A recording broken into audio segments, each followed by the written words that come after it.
Sharkie Gamer here. So today in this video we're taking a look at the Mad Catz handheld racing wheel. So this is what it is in front of us. Now you're looking and you're probably thinking, what is this thing? It looks weird. Well, it is, kind of. Basically it's a handheld racing wheel, sort of like the RC controllers. But Mad Catz went to a new level on this one and tried, I think, to make it as ergonomic as possible. As you can see, it's got a lot of curves on it. A lot of curves. Everything seems to be curved in one way or another. So basically how you hold it like a gun, like that. So it's got this kind of grip at the back here, so it fits nicely in your palm.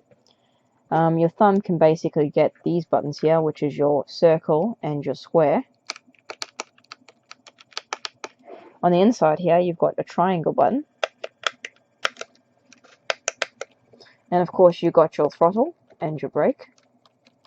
So you'd hold it like that, you'll get those buttons really easy, throttle and brake. Up the top here, you've got sort of basically what's only can describe as sort of like a D-pad. It's sort of like a stick almost, but if you can hear that, it's got directions.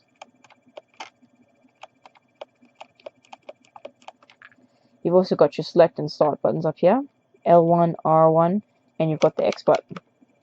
So you can reach these ones from like this, so you can quite easily jump between them. Of course, on the side here, you've got your actual steering wheel. So you just turn that to steer.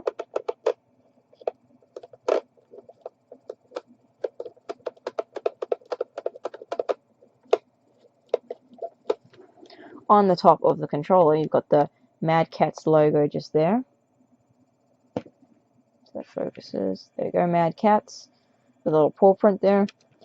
On top here, you've got basically a couple of different modes. Alright, so you've got a mode and you've got a program. Program means sort of like just programming the actual kind of functions or what you want, especially like the top buttons on what you want to do. So you've got different modes here as well, and it's basically steering wheel, digital, analog, and dual analog and digital. So steering wheel emulates basically this being a steering wheel. Dual analog will emulate a gamepad controller, and digital will emulate like a D-pad. So obviously steering wheel is going to be the best for most games. The idea of the other thing is in case you have a game that doesn't support a full steering wheel, you can go back to digital or whatever.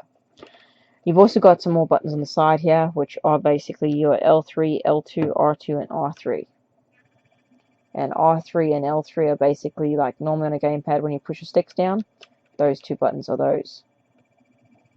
And these ones, like the idea, you configure those to what you want, and you can tap them while you're actually doing the wheel, if you wanted to.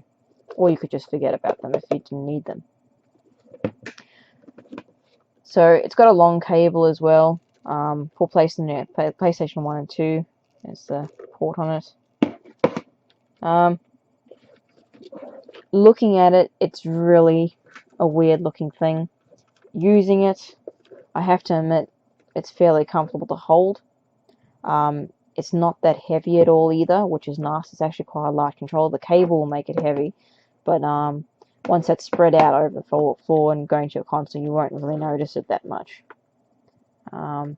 It's fairly light. The shape fits your hand quite nicely. You can easily reach all the buttons in here with your pinky. This was your thumb, and you can stretch up here and get it. And what I noticed is the select and start buttons are a bit too far just to normally stretch up, so you wouldn't be able to normally just tap them by accident, which is nice because you can't actually get them. If you can see, that's pretty much stretch out. I can't get them without actually lifting my hand up and going up, so that's quite cool. I can get those quite easily though, just by lifting a little bit. This you can get as well, and of course this one, if you wanted to, you could hit all those buttons without taking your hand too far from the wheel. The wheel itself feels quite nice. It springs back if you let go. It does have somewhat of a bit of little force feedback on the wheel. Not a huge amount, but it's a bit of resistance basically for you. That will only be on the steering wheel mode, by the way, not the other modes. Overall, it functions pretty well. The only issue I had was with certain modes. in the one game, in a couple of games actually, I tried it in the actual modes. It kept swapping to digital and it wouldn't use the analog mode. And one time I got it to analog and then it suddenly jumped back during mid gameplay. So we're kind of issues I've had with it with certain games. I'm not sure if it's a common across all racing games or not. I haven't really tried it with that many games. But overall, from what I tried from the games I got it to work, it worked well. The steering mechanism was nice. You could hold it any way you wanted to. You could hold it like this, you could hold it like this, and basically the maximum you could put it on a surface and do it. Whatever felt more comfortable for you. So it did give you some options to utilize it. Really unusual controller, and it's very hard to find as well. You do not see these often. Very rare to see them in the box as well. I don't even have the packaging. I bought this on its own out of its packaging. I have only seen one in its packaging since I bought this one, so yeah, it's very hard to find in packaging with everything. Very hard to find the controller in the first place. Very unique kind of design. Not something I don't think everyone would like. But definitely something if like you had a space requirement, you couldn't really have a steering wheel. Something like this is good, and it's made by Mad Catz, you know, well-known brand. So they could have done a bit more work on the modes, I think, to make it a bit more compatible across the board with many games, as well as the program feature, maybe a bit more compatible with most games or how it functions. Bit of glitches there, but other than that, it seemed alright. Didn't really give me too much issues other than that. But yeah, so I mean, it works quite well. The buttons are fairly responsive. Probably the thing that bugs me, I could say, is the pinky button down here. It's very hard to actually hit it because it doesn't actually hit. Like most of them will put the pinky button so that you actually hit this part of the finger, but this one's actually hitting right at the base of your finger, the way it wants you to hold the handle.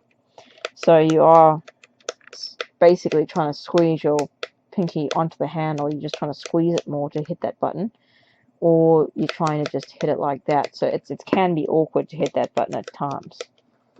But luckily, you know, with most racing games, you won't need to triangle too much, depending on the game, I guess. But yeah, so otherwise, it's a pretty cool controller, quite an unusual one, quite a nice find. Definitely for some kind of racing enthusiast or anyone that likes playing racing games on PS1 or PS2. And yeah, quite a good quality thing. Very ergonomic the way they've built it to hold. Yeah. Give it a bit of a full look around of it again.